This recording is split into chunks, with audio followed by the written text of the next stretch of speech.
and we're going to demonstrate how this works. So I got it on the standoffs. Just make it level here like that. We'll go ahead and take these two leads off. That is a lot of heat when you have to take leads off.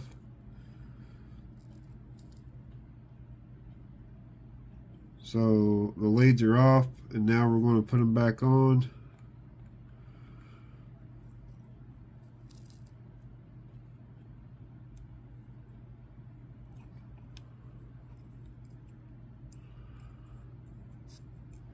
That's a lot of heat I just put on there.